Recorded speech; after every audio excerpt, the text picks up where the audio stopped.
hello बंधुসকল স্বাগতম জনাইছো আপোনালোকক আকৌ আমাৰ channel latest jobs and updates আগৰ সকলোৱে ভালে আছে তেবলক আজিৰ ভিডিওটো আৰম্ভ কৰো আজিৰ ভিডিওটোত আমি আপোনালোকক ক'ব ওলাইছো আইডিবিআই বেংক এসিস্ট্যান্ট ম্যানেজাৰ ৰিক্ৰুটমেন্টৰ বিষয়ে যত আপোনাৰ 500 টা পোষ্ট আছে আৰু ইয়াৰ লাষ্ট ডেট আপোনালোকে যেনেকৈ দেখা পাই আছে 26/2/2024 আৰু নেমো পোষ্ট ইয়াতে দিয়া আছে আপোনালোকৰ junior assistant manager grade O post ইয়াতে নম্বৰ অফ পোষ্ট আপোনালোকক যেনেকৈ ক'লোৱে মই 500 টা পোষ্ট আছে আৰু ক্যাটেগৰি ওয়াইজ ইয়াতে দিয়া আছে যদি আপোনালোকে ইউআৰ হয় তেনেহলে 203 টা পোষ্ট আছে আৰু যদি আপোনালোকে এসসি হয় তেনেহলে 75 টা পোষ্ট আছে এসটি হলে 37 ইডব্লিউএস হলে 50 আৰু ওবিসি হলে 135 টা পোষ্ট আছে আৰু এজ লিমিট ইয়াতে দিয়া আছে candidate age must be between 20 years and maximum 25 years as on 31st January 2024 a candidate must have been born not earlier than 31/1/1999 and not later than 31/1/2004 মানে আপোনালোকৰ মিনিমাম এজ 20 হ'ব লাগিব আৰু ম্যাক্সিমাম 25 ইয়াৰ্ছৰ ভিতৰত হ'ব লাগিব 31 জানুৱাৰী 2024 লৈকে আৰু আপোনালোকৰ ডেট অফ বাৰ্থ 31/1/1999 ৰ আগত হলে নহব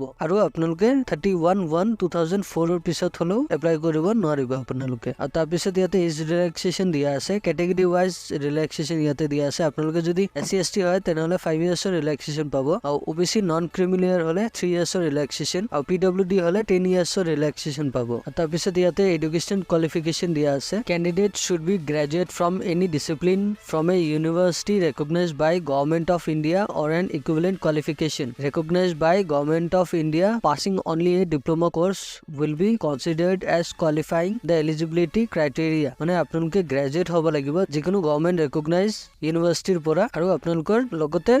ডিপ্লোমা কোৰ্স এটাও লাগিব ইয়াতে দিয়া আছে candidates are expected to have proficiency in computers মানে আপোনালোকে ভালকৈ কম্পিউটাৰ জানা থাকিব লাগিব then proficiency in regional language will be preferred মানে আপোনালোকে লোকেল ল্যাঙ্গুৱেজ ভালকৈ জানিব লাগিব আৰু তাৰ পিছত ইয়াতে এপ্লিকেশন ফি দিয়া আছে আপোনালোকে যদি আদাৰ্ছত পঢ়ে তেনেহলে এপ্লিকেশন ফি প্লাস ইন্টিমেশন চাৰ্জেস 1000 আপোনালোকে পেমেন্ট কৰিব লাগিব আৰু যদি এসসি এসটি পিডব্লিউ হয় তেনেহলে ইন্টিমেশন চাৰ্জেস 200 रुपीस পেমেন্ট কৰিব লাগিব আৰু পেমেন্ট মোড ইয়াতে দিয়া আছে আপোনালোকে ডেবিট কাৰ্ড ৰূপে বা ভিসা মাস্টাৰ কাৰ্ড হেবোৰ দি আপোনালোকে পেমেন্টটো কৰি দিব পাৰে আৰু তাৰ পিছত ইয়াতে ষ্টাৰ্টিং ডেটটো হ'ল আপোনালোকৰ 12 ফেব্ৰুৱাৰীৰ পৰা ষ্টাৰ্ট হৈছে আৰু ইয়াৰ লাষ্ট ডেটটো হ'ল 26 ফেব্ৰুৱাৰী সো বন্ধুসকল যদি আপোনালোকৰ অৰ্হতা মিলে আৰু যদি আপোনালোকে এপ্লাইটো কৰি দিব বিচাৰে তেনেহলে ডেসক্ৰিপচন বক্সত লিংক দিয়া থাকিব আপোনালোকে তাতে ক্লিক কৰি এপ্লাইটো কৰি দিব পাৰে আৰু যদি আপোনালোকৰ কিবা বুজাত অসুবিধা হৈছে তেনেহলে আমাক কমেন্ট কৰি জনাব পাৰে আমি আপোনাৰ হেল্প কৰিবলৈ চেষ্টা কৰিম আৰু লগতে আপোনালোকৰ ইয়াতে অফিচিয়েল নোটিফিকেশনটো